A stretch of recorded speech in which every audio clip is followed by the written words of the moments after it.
H.G. Wells foi um visionário da literatura, sendo considerado um dos precursores da ficção científica moderna, ao lado de Júlio Verne e de outros autores do seu tempo.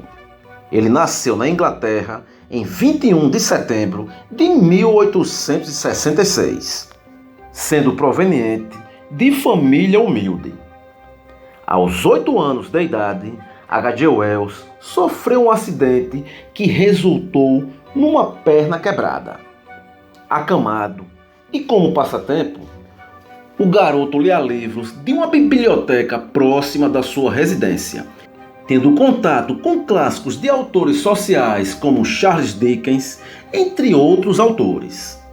Anos depois, o seu pai sofreu um acidente e, para ajudar em casa, H.G. Wells e seus irmãos tiveram de trabalhar ainda muito jovens.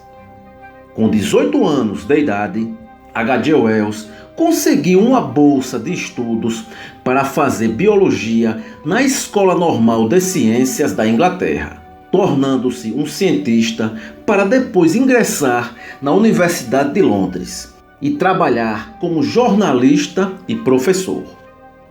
Por meio dessas experiências acadêmicas, H.G. Wells escrevia artigos de ciência que foram mesclados com temáticas sociais.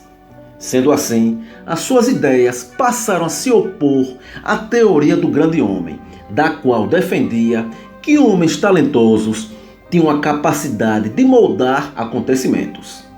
Porém, como ele não concordava com essa teoria, H.G. Wells defendia a ideia de que pessoas são fruto do ambiente da qual vivem, uma característica presente na literatura realista do século XIX. É bom ressaltar também que esse grande escritor fez parte da Sociedade Fabiana, uma organização britânica fundada em 1884 com o objetivo de promover ideias socialistas e reformistas e que defendia a justiça social, a intervenção do Estado na economia, a paz internacional, bem como a igualdade de gênero.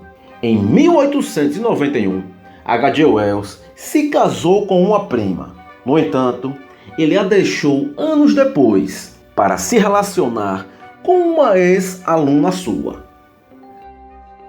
As obras literárias de H.G. Wells retratam sobre ficção científica, fazem descrições proféticas sobre tecnologia e mostram os horrores de uma guerra. No entanto, nessas obras também encontramos elementos repletos de aventura, igualmente como contextos sociais e políticos. As suas principais obras no campo da ficção científica são A Máquina do Tempo, A Ilha do Dr. Moreau, O Homem Invisível e A Guerra dos Mundos. E muitos dos seus livros ganharam versões cinematográficas. H.G. Wells faleceu em 13 de agosto de 1946, aos 79 anos de idade.